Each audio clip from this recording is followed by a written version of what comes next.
नमस्कार.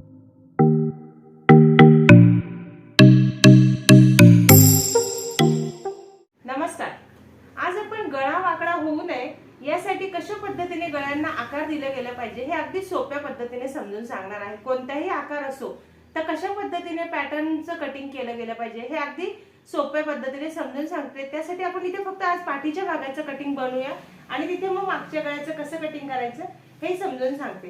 त्यासाठी आज आपण 32 छातीचं फक्त पाठ तयार करूया। पाठीचा भाग तुम्ही कुठल्याही मापाचा पाठीचा भाग तयार करू शकता आणि अशा पद्धतीने हा कटिंग मधला बदल करू शकता। इथे मी हा पेपर घेतलेला आहे। ह्या बाजूला आपण घेणार आहोत ब्लाऊजची उंची। ब्लाऊजची उंची आहे 13 इंच, 1 इंच शिलाई मार्जिन ऍड केलं 14 इंच। आता ह्या ठिकाणी जी तुमची ब्लाऊजची उंची असेल ती उंची घ्यायची आहे आणि ते माप घ्यायचं आहे। आता आपण इथे जे माप टाकतोय 32 छातीचं, त्यामुळे सगळी माप आपल्याला चार्टनुसार टाकायची। इथे आपण शोल्डर घेतलं 5 इंच, हे अंतर जोडून घ्यायचं आणि मुंडा घेतला आपण 5.25 इंच। हे अंतर पट्टीने जोडून घेऊया। त्यानंतर इथे आपल्याला घ्यायचं छातीचा चौथा भाग अधिक 2 इंच शिलाई मार्जिन। आता 32 छातीचा आहे त्यामुळे छातीचा चौथा भागाला 8 इंच आणि यात आपण 2 इंच शिलाई मार्जिन ऍड केले। हे अंतर पट्टीने जोडून घ्यायचं। पॅटर्न बनवण्याची ही अगदी सोपी पद्धत आहे। कुठल्याही प्रकारचं ब्लाऊज कटिंग करताना हे छोटे जे बारकावे आहे एकदा तुमच्या लक्षात आले ना तर कटिंग करणं तुमचं अगदी सोपं होतं। त्यानंतर आपल्याला इथे मुंड्याचा आकार द्यायचा। मुंड्याचा आकार देण्यासाठी ह्या पॉइंट पासून बाहेरच्या बाजूला आपण 1.5 इंचावर मार्किंग करून हे पॉइंट मॅच करत आपल्याला हा मुंड्याचा गोलाकार द्यायचा आहे। हे झालं मुंड्याचा आकार देऊन। त्यानंतर गळा खोलीचं माप टाकायचं। आता ज्यावेळेस तुम्हाला गळा कसा बनवायचा आहे हे सगळ्यात महत्त्वाचं आहे। ब्लाऊज शिवून तयार झाल्यानंतर तुम्हाला ही शोल्डरची पट्टी छोटी हवी आहे की मोठी हवी हे लक्षात घ्या। त्यानुसार गळा खोलीचं माप टाकायचं। शोल्डरची पट्टी जर छोटी हवी असेल तर गळा खोलीचं अंतर जास्त घ्या। शोल्डरची पट्टी जर मोठी हवी असेल तर गळा खोलीचं अंतर आपल्याला कमी करायचं आहे आणि ही माप टाकायची आहे।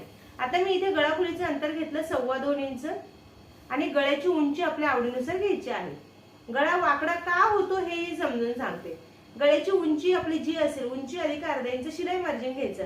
आता माझा 9 इंचचा गळा आहे, अर्धा इंच शिलाई मार्जिन ऍड केलं 9.5 इंच। प्रत्येक वेळेस पॅटर्न बनवताना पट्टीचा वापर करा म्हणजे तुमचे आकार बिघडणार नाही आणि गळे वाकडे होणार नाही। आता हे बघा ह्या ठिकाणी मी गळा खोलीचं अंतर जे होतं त्यापेक्षा थोडं अर्धा इंचाने बाहेर अंतर घेतलेलं आहे आणि पट्टीचा वापर केल्यामुळे आपलं हे अंतर हे बघा सरळ होतं। हे सरळ केल्यामुळे दोन्ही बाजूला आपला आकार हा सरळ येतो, वाकडा कुठेही होत नाही। त्यामुळे पॅटर्न बनवताना पट्टीचा वापर करा आणि गळ्याचा आकार देताना पूर्ण वरतीपर्यंत तुम्हाला जाण्याची गरज नाहीये। इथल्या इथेच तुम्हाला इथे कोपऱ्यात गळ्याला आकार द्यायचा म्हणजे हा आकार इथे दिल्यामुळे हे बरोबर सरळ येणार आणि तुमचा गळा वाकडा होणार नाही। ही छोटी गोष्ट लक्षात घ्या म्हणजे तुमचं ब्लाऊज बिघडणार नाही। आणि काय होतं ज्यावेळेस आपण ब्लाऊजचं शिवण करतो, शिवण करत असताना गळ्याचं ज्यावेळेस शिवण करतो शिलाई मार्जिन फक्त पाव ते अर्धा इंचापर्यंतच गेलं पाहिजे। बऱ्याच त्यांचं काय होतं शिलाई मार्जिन ते जास्त प्रमाणात घेतात, मग तो गळा पसरतो फाकतो, तसं होऊ नये। त्यामुळे शिवताना पण काळजी घ्या की आपला गळा खोलीपासून ज्यावेळेस आपलं शिवण पूर्ण ब्लाऊजचं शिवण करताना पाव ते अर्धा इंचच आपल्याला शिलाई मार्जिन घ्यायचं आहे। आणि शिवण झाल्यानंतर एक्स्ट्राचं जे कटिंग आहे कोणे असे जे आहेत कोपरे गोल त्या ठिकाणी तुम्हाला असे तिरकस कट द्यायचे आहे म्हणजे तुमचा जो हा आकार आहे तो व्यवस्थित बसतो। ह्या ठिकाणी पायपिंगची पट्टी उचकत नाही आणि ब्लाऊज आपला अगदी परफेक्ट फिनिशिंग मध्ये बसतो। आता हे गोल गळ्याच्या बाबतीत झालं। वेगवेगळ्या आकारांचे ज्यावेळेस गळे असतात त्यावेळेस तुम्ही मोजमाप करूनच गळ्यांचा आकार टाकायचा आहे म्हणजे तुमचे गळे बिघडणार नाही आणि आकार चुकणार नाही आणि गळा वाकडा होणार नाही।